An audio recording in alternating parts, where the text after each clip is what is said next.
Assalamualaikum warahmatullahi taala wabarakatuh.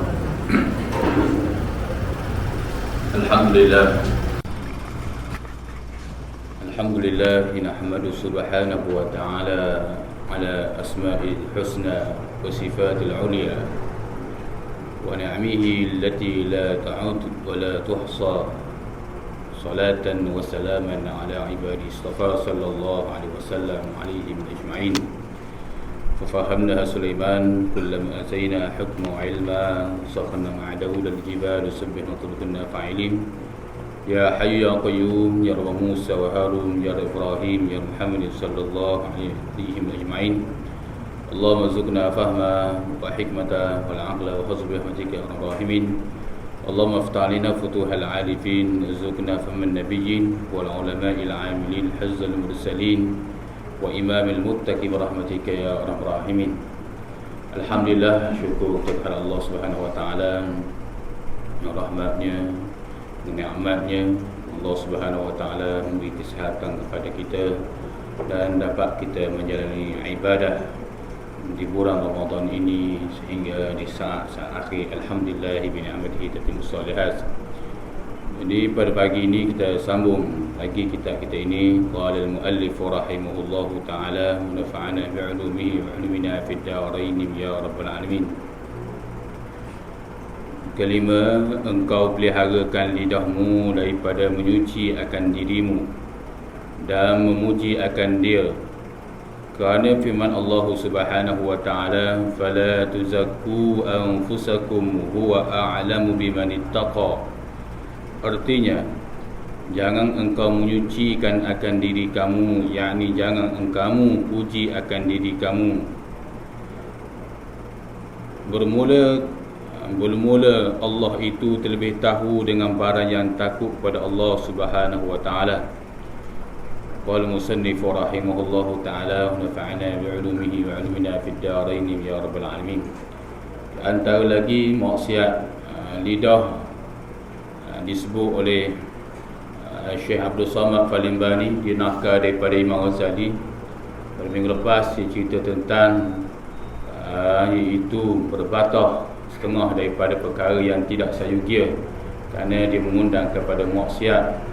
Dan di sana juga ada iaitu lidah membawa kepada kebaikan, yakni nasihat. Nasihat pula disebut bil ta'alluf, dengan berlemah lembut. Itu yang dikatakan sebagai nasihat. Dan Imam Ghazali buat mari berkaitan dengan sifat-sifat orang-orang yang baru mempelajari ilmu Allah, maka menjadi ujian bagi dia. Dia tak jadi nak duduk, orang panggil tak boleh nak duduk diam. Dia berasa tak kena, ni tak kena, ni tak kena. Bukan maksud Imam Ghazali sebut begitu. Kalau begitu tak payah belajarlah, bukan. Tapi kena berjaga-jaga. Bukan tak boleh beri nasihat kepada sesiapa saja. Nasihat ini nasihatul lil mu'minin wa li rasuli. Nasihat-nasihat ni untuk Allah, untuk Rasul, untuk orang mukmin dan di kalangan nabi-nabi. Tetapi nasihat itu mestilah berta'alluf, dengan berlembah lembut. Kerana ujian dalam mempelajari ilmu Allah Subhanahu wa taala ni, dia akan mari perasaan iaitu hak ni tak betul, hak ni betul, hak ni tak betul. Maka di sinilah disuruh kita berhati-hati. Antara lagi Syekh Abdul Samad Falimbani nakal lagi dalam kitab ini ialah yang kelima, engkau peliharakan lidah kamu daripada menyuci akan dirimu dan memuji akan dia. Itu kita disuruh menjaga lidah kita daripada menyuci diri kita. Maknanya memperbaguskan diri kita dan kita memuji diri kita ni. Na'udzubillah min zalik. Kerana Allah Subhanahu wa taala menyatakan, jangan kamu menyucikan akan diri kamu, yakni jangan kamu puji akan diri kamu. Tak boleh. Puji diri sendiri tak boleh. Bermula Allah itu terlebih tahu dengan orang yang takut pada Allah. Allah Subhanahu wa taala, dia sangat mengetahui siapa yang sebenarnya orang yang bertakwa di sisi Allah Subhanahu wa taala. Kerana pakaian takwa itu adalah sebaik-baik pakaian. Allah menyatakan Al-Quran, Ya bani Adam qad anzalna alaikum libasan yuwari sawatikum warisha wa libasut taqwa dzalika khair.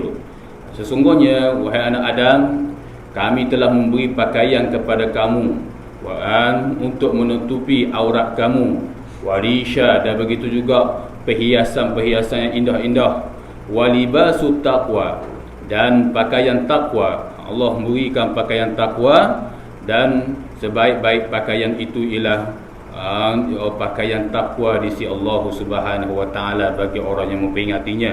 Jadi Allah Subhanahu wa taala saja yang mengetahui.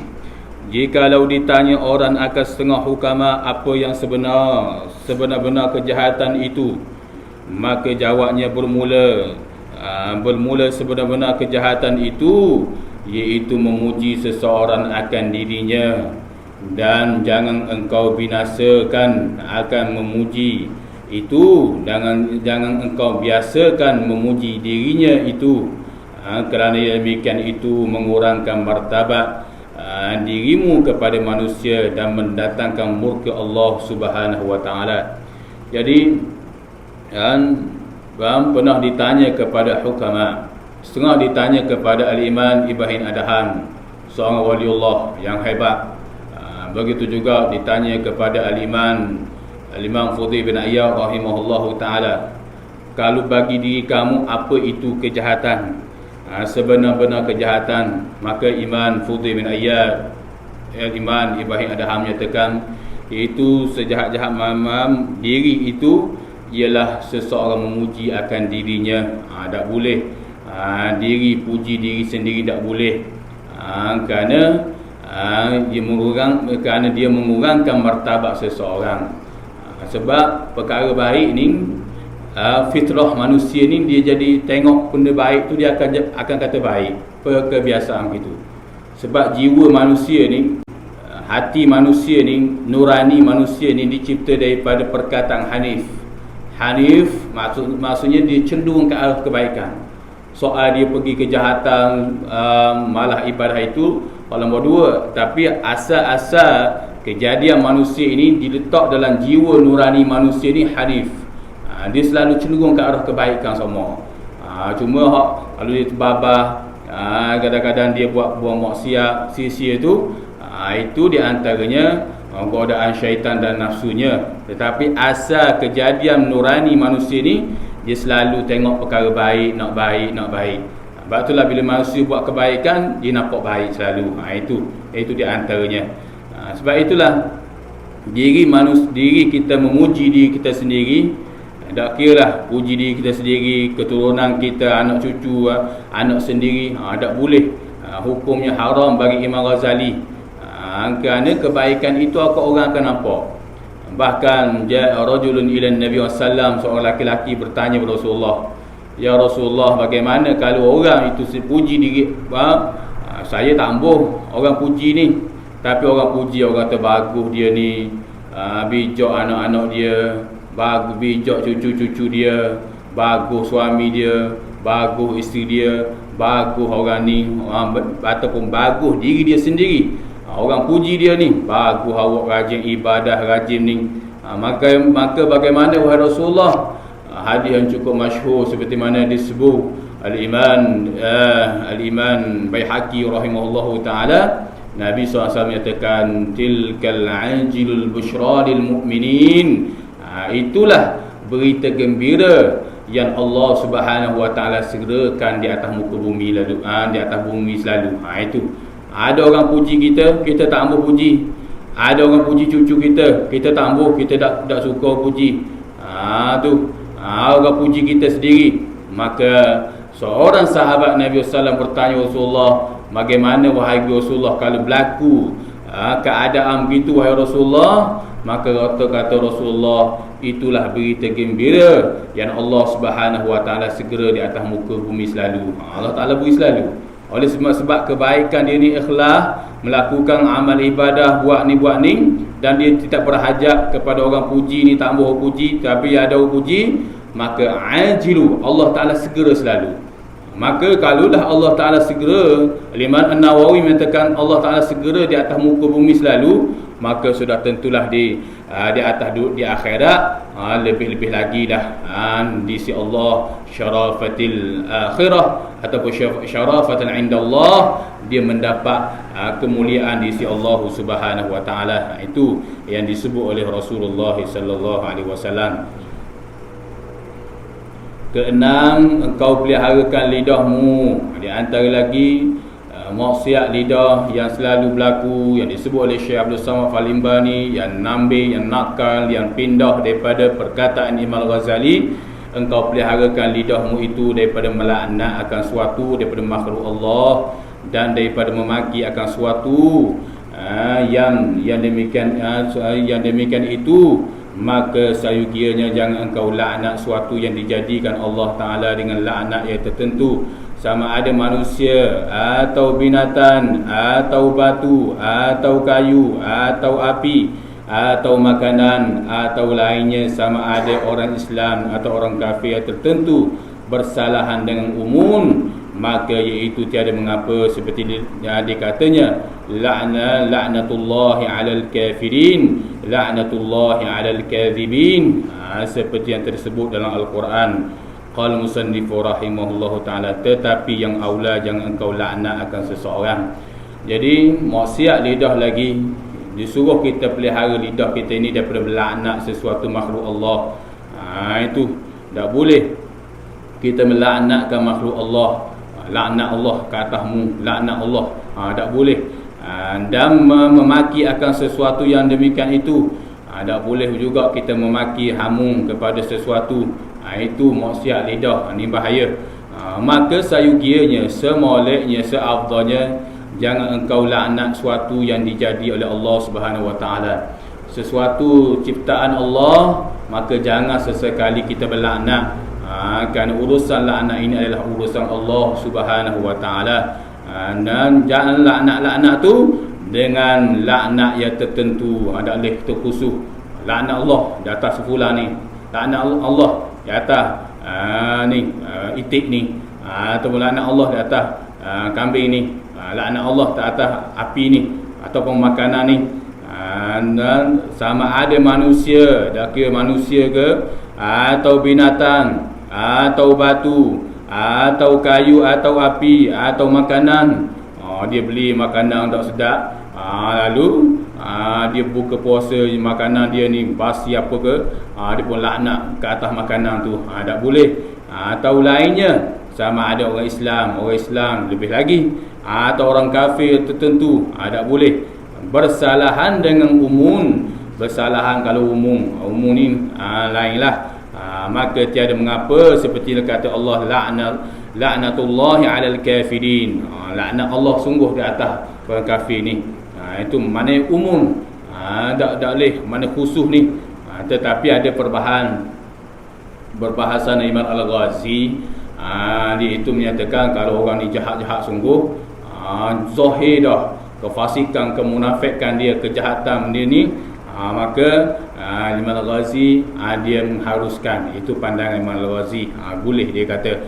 Jadi Allah menyatakan la'natullahi 'alal kafirin, laknat Allah di atas orang kafir. Orang kafir ni kalau secara umum hakikatnya Allah Subhanahu wa taala laknat. Tu la'natullahi 'alal kadhibin, dan laknat Allah taala juga di atas orang yang berdusta, berbohong. Tu laknat Allah. Ni bahaya berbohong. Berbohong ni, berdusta ni bahaya. Kerana laknat Allah ke atas dia tu. Kerana Allah Ta'ala sebut secara umum, maka kalau salah seorang di antara manusia dia termasuk dalam golongan orang berbohong, maka Allah Ta'ala laknat. Bila Allah Ta'ala laknat, tidak ada keberkatan lah hidup dia, dibuat ibadah, buat ni, tak ada jadi. Sebab itulah ayat Allah Subhanahu Wa Ta'ala selalu menyatakan apa? Inna mathala Isa 'inda Allahi kamathali Adam khalaqahu min turabin thumma qala lahu kun fayakun al-haqqu min rabbika fala takun minal mumtarin faman hajjaka fihi min ba'di ma ja'aka minal 'ilm faqul ta'alu nad'u abna'ana wa abna'akum wa anfusana wa anfusakum thumma nabtahi thumma nabtahil fanaj'al la'natullahi 'alal kadhibin. Allah menyatakan dalam Al-Quran, faman haja, marilah haja kami, kalaulah kamu tidak yakin tentang kisah Nabi Musa alaihissalam ni, kamu panggil belaka, nad'u abna'ana, kamu panggil belaka anak-anak kamu, abna'ana wa anfusana wa nisa'ana, anak-anak isteri kamu, wa anfusana, diri kamu sendiri, mari summa nabtahi, kita bentang, kita bermuhabalah, tu summa nabtahi fanaj'al la'natullahi 'alal kadhibin. Kalau kamu betul tak yakin, tu Nabi SAW bagi utusan kepada Nasrani Najran, ketika dia memperdustakan, mempermainkan kisah Nabi Musa alaihissalam, begini, kisahnya cukup panjang.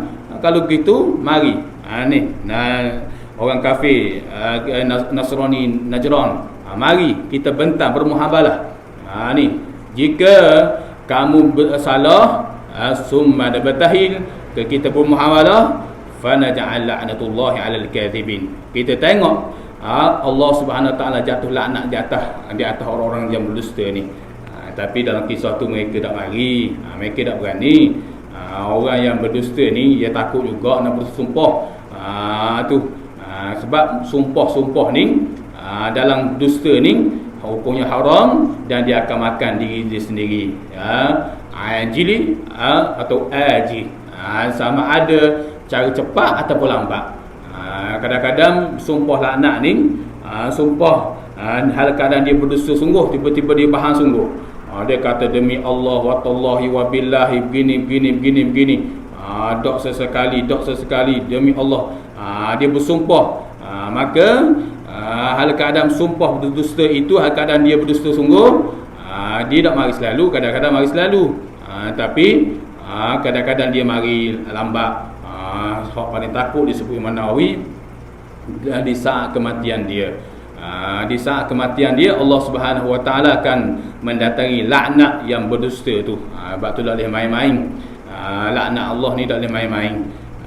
Sebab itulah kediang supah-supah ni, kediang. Kalau boleh supah ni letak kediang sekali. Tak boleh berdusta kalau bersumpah ni sikit-sikit bersumpah. Wallahi kerana nak nak tarik perhatian ataupun nak tarik pengaruh ke, tak kira lah, dia sanggup bersumpah ni, maka ni bahaya. Allah la'natullahi 'alal kadhibin. Zaman Rasulullah SAW pun Rasulullah kata mari, summa nabtahil fanaj'al la'natullahi 'alal kadhibin.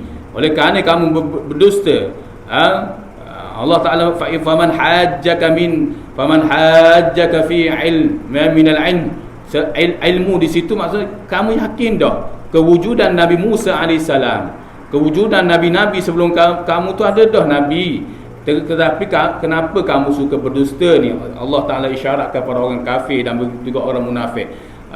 Kewujudan Nabi Muhammad sudah jelas dengan bukti-bukti kewujudan Rasul dan Nabi alaihi wassalatu wassalam, khatamun nubuwah, khususnya Nabi Muhammad, jelas dah. Tapi apa kamu berdusta lagi? Lalu Allah menyatakan, Allah Ta'ala ajar Nabi Muhammad SAW, summa nabtahil. Kalau begitu bersumpahlah. Tu kan bersumpah, tengok siapa. Tapi sumpah mubahalah ni dia bahaya.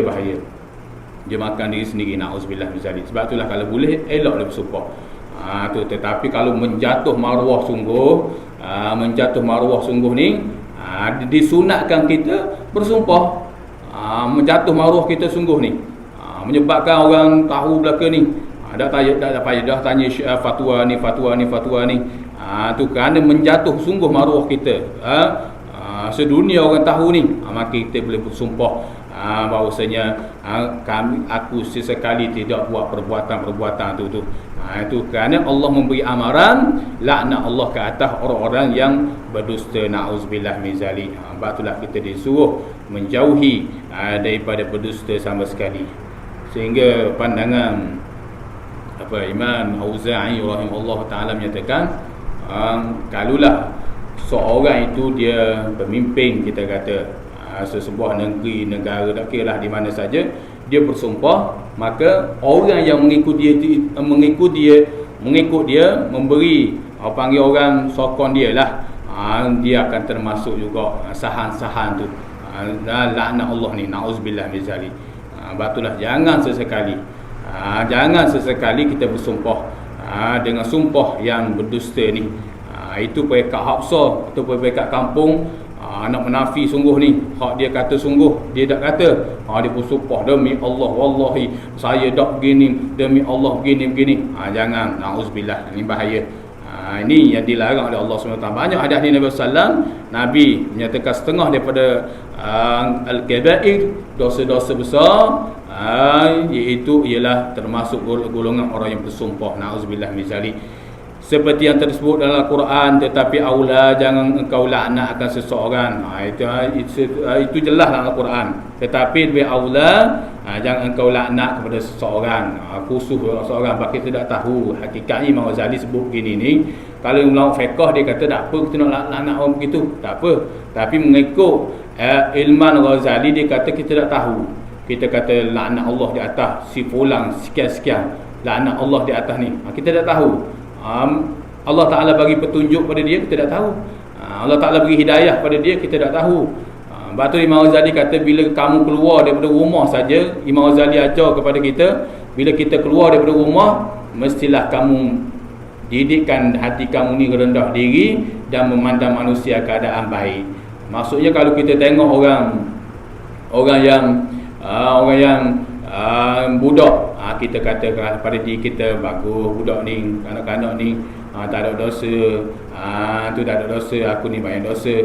Kita keluar, kita tengok orang yang rajin ibadah, Allah bagusnya dia. Kita tengok orang yang lebih tua daripada kita kata kalau pada diri kita, bagus dia, pengalaman dia tua, pengalaman di usia dia ni umur banyak, dia buat ibadah pada Allah, aku ni kurang lagi ibadah. Itu kita tengok orang yang jahil, tu jangan kita menghukum begini-begini. Kita tengok orang jahil, kita kata kalau orang ni jahil ni bulan-bulan puasa suara pendek, nampak lutut apalah begini. Tu hadirkanlah hati kita, mudah-mudahan dia dapat petunjuk. Kalau dia dapat petunjuk Allah, dia lebih baik daripada aku, kerana Allah Ta'ala kasih kepada orang yang bertaubat pada Allah Subhanahu Wa Ta'ala. Tengok orang kafir pula, kalau Allah beri hidayah pada dia ni, dia lebih dosa dia seperti kanak-kanak, maknanya bersih. Itu di antara Imam Ghazali ajar, supaya hati kita tenang. Itu di antaranya. Kata Imam Al-Ghazali rahimahullahu taala, wala taqta' bi shahadatika ala ahadin min ahli qiblati bi syirkin aw kufrin aw nifaqin fa innal muttali' ala sarairil wa huwa Allah taala fala dakhul bainal ibadati wa bainallahi ta'ala.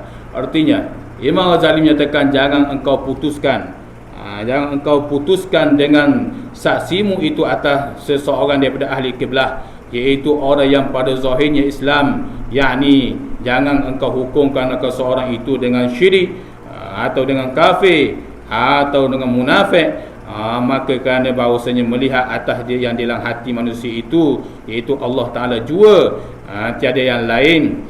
Dan jangan masuk engkau antara hambanya dan antara hamba Allah, yakni jika engkau lihat akan seseorang pada zahirnya Islam, istimewa pula jika ada ia mengamalkan amal Islam seperti sembahyang, puasa, memberi zakat dan naik haji dan barang sebagainya. Jangan engkau i'tikad dan jangan engkau hukumkan, jangan engkau sangkakan mereka itu batil, yakni salah, itu pada batinnya, pada dalaman itu menyekutukan Allah atau kafir atau munafik, kerana tiada engkau mengetahui dalam hati mereka itu, hanya sungguhnya Allah Ta'ala itu mengetahui barang yang dalam hati manusia. Jadi Imam Ghazali ni dia bak cermat. Imam Ghazali ni kita tahu dah ilmu bahagi ilmu tasawuf ni, dia cermat dalam menjalani kehidupan hukum lidah ini. Dia sangat cermat Imam Ghazali ni. Dia kata jangan engkau putuskan, jangan engkau tentukan atas kesaksianmu ni. Kita lihat ni ahli kiblah ni orang yang orang Islam lah, dia mengadap, dia sembah Allah, syahadah dia tu, itu pada zahirnya Islam, yakni engkau hukumnya pada zahir Islam. Kiblah ni dia Islam lah, dia sembahyang, dia puasa, akan seorang yang demikian itu dengan syirik, tak boleh kita hukum dia ni syirik ni. Tu atau kafir, atau dengan munafik, tak boleh kita hukum dia. Tak boleh. Kalau munafik sungguh, kafir sungguh, saya sangka baik juga macam mana. Itu pandangan al-Imam Ibnu Rajab Al-Hambali menyatakan kalau kafir dah jelas, munafik jelas, tak apa hak tu. Cuma tak boleh cara terang-terangan. Kalau jelas kemunafikan dia ni membawa kerosakan, ini tak apa. Kita kata ni seorang ni ada sifat-sifat munafik ni. Bahkan dia menghalau pula kemunafikan dia tu. Dia berbohong, dia bernipu, berjanji, beri amanah, dia khianat ni. Kita khabar tu, khabar kita tak apa. Balik pada hak mengupat 7 tu, hak 6 tu, boleh. Maknanya untuk kita menjaga maslahat ummah, tak apa. Kita kata kena jaga-jaga dia ni. Dia ni munafik ni, suka berpura-pura dengan agama Allah ni. Hari ni sikit ada kadang-kadang begini, kadang-kadang begini, kadang-kadang begini, kamu kena jaga-jaga. Itu tak apa, itu masuk dalam maslahah. Imam Ghazali kata nak maslahatul ummah, nak menjaga maslahat ummah, tak apa. Ataupun orang ni nampak macam Islam tapi hakikat dia kafir. Dia menyamar sebagai orang Islam, tapi dia kafir. Tujuan dia nak mendakwah, dia nak dakwah orang Islam ni masuk dalam golongan Kristian ke apa ke, Yahudi ke, Nasrani dan macam-macam lagi fahaman ni. Maka kita boleh jelas pada dia. Ataupun kita jumpa dengan orang ahli bid'ah, ahli bid'ah yang menghukumkan kafir, kata orang melaksanakan ibadah-ibadah tahlil, talqin, baca selawat selepas tarawih, selepas antara tarawih, banyak lagi. Kita berkata awak ni kena hati-hati dengan dia ni.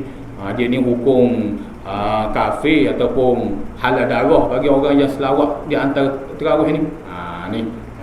Ni ada dah ni. Ada dah. Maknanya ada golongan ahli bid'ah yang sanggup menghukum. Jadi kalau kita khabar jelas itu untuk menjaga masalah manusia, itu tak apa. Ada pun Imam Ghazali dia sebut begini supaya kita ni lebih cermat dalam memperbahaskan lidah kita itu. Itu sebab itulah kalau kita mengaji kitab ni, tak boleh kitab ni saja, mengaji lagi kitab-kitab atau maslahatul lil ummah lil waqi'. Masalah ummah yang selalu keseluruhan yang isu semasa panggil. Keadaan waqi' ni begini, hari ni begini. Itu panggil keadaan usul fiqh, fiqh semasa itu di antaranya. Dan jangan engkau masukkan antara hamba Allah dan antara Allah ni. Jadi kerana bahawa kita melihat seorang saja ni dari zahir tak boleh. Tak boleh kita tengok seseorang itu melalui zahir saja. Kita tengok zahir ni, kita kata dia ni munafik ni, jahat ni, tak boleh. Hakikatnya pada zahiriah tak boleh, sebab Allah Ta'ala saja tahu hati manusia. Tapi kalau kita lihat pandangan Imam Sayyidina Ali karamallahu wajhah menyatakan, ketika orang tanya pada Sayyidina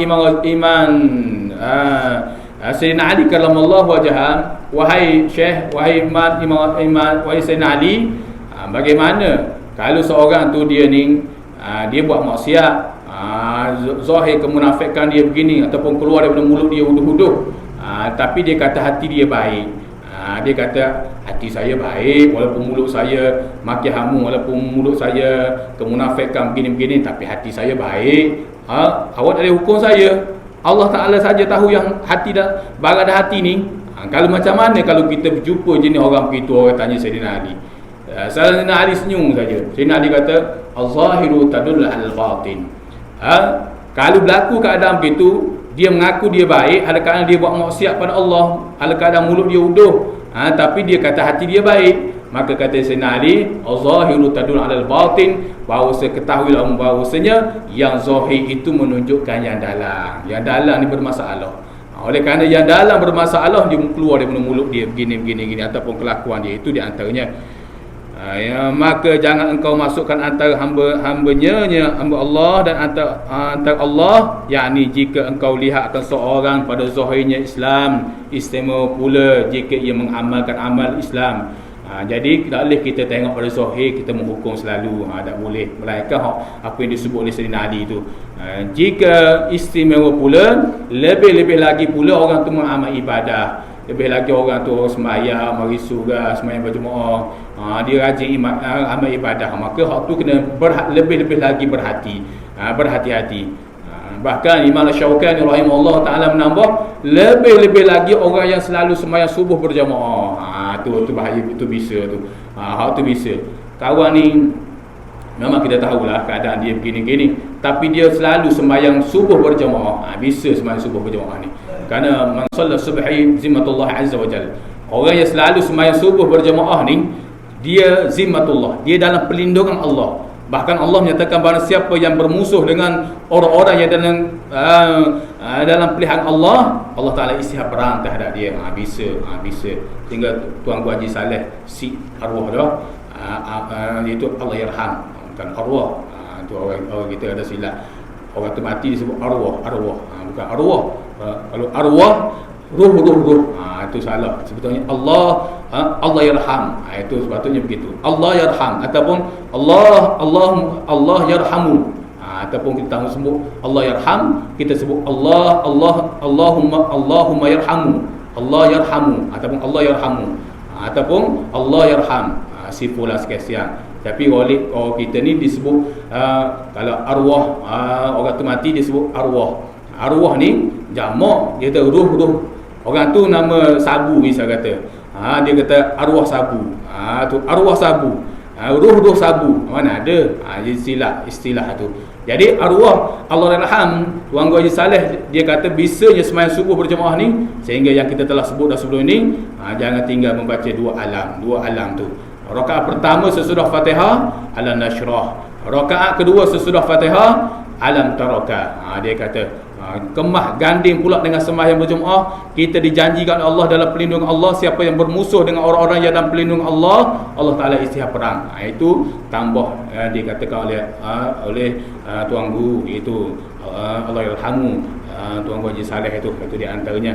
Seperti sembahyang, puasa, memberi zakat, naik haji ke Baitullah, barang siapa dan barang sebagainya, maka jangan engkau i'tiqad dan jangan engkau hukum dan jangan engkau sangka mereka itu pada batinnya itu menyekutukan Allah atau kafir atau ia munafik, kerana tiada engkau ketahui akan yang demikian itu dalam hatinya, dan hanya sungguhnya Allah jua yang mengetahui barang yang di dalam hatinya manusia. Tak boleh kita hukum dia i'tiqad dia ni munafik ni. Tak boleh. Melainkan zahir kemunafikan, zahir kafir itu tak apalah. Ada masalah tu, cuma tak boleh kita menghukum dia tu. Itu perbahasan ni perbahasan panjang sebenarnya, luas. Ini pandangan Ghazali, pandangan ulama Ibn Hajar, Imam Nawawi, banyak lagi. Ini salah satu pandangan Imam An-Nawawi rahimahullahu taala. Maka sayugianya jangan engkau hukumkan akan seseorang dengan syirik dan munafik atau kafir, jangan engkau cela seseorang itu daripada makhluk Allah. Ni maka sayugianya kita berhenti di sini. Apa yang kita dengar pada pagi ini mudah-mudahan bermanfaat kepada kita semua. Mudah-mudahan majlis ilmu pada pagi ini menjadi amal soleh, diganti oleh Allah di bulan yang sangat berkah di saat-saat yang akhir ini. Jadi mudah-mudahan dia menjadi amal soleh yang sangat dicintai oleh Allah Subhanahu wa taala. Jadi sekali ini dulu, wallahu a'lam bishawab. Syaitanir rajim. Bismillahirrahmanirrahim. Ya Rabbana lakal hamdu kama yanbaghi li jalali wajhikal azim sultanik. اللهم صل على محمد وعلى محمد. اللهم أغننا بالعلم وزينا بالعلم وأكرمنا بالتقوى ونمنا بالعافية. ربنا آتنا في الدنيا حسنة وفي الآخرة حسنة وقنا عذاب النار. وصلى الله على محمد وعلى آله وصحبه وسلم والحمد لله رب العالمين. السلام عليكم ورحمة الله تعالى وبركاته.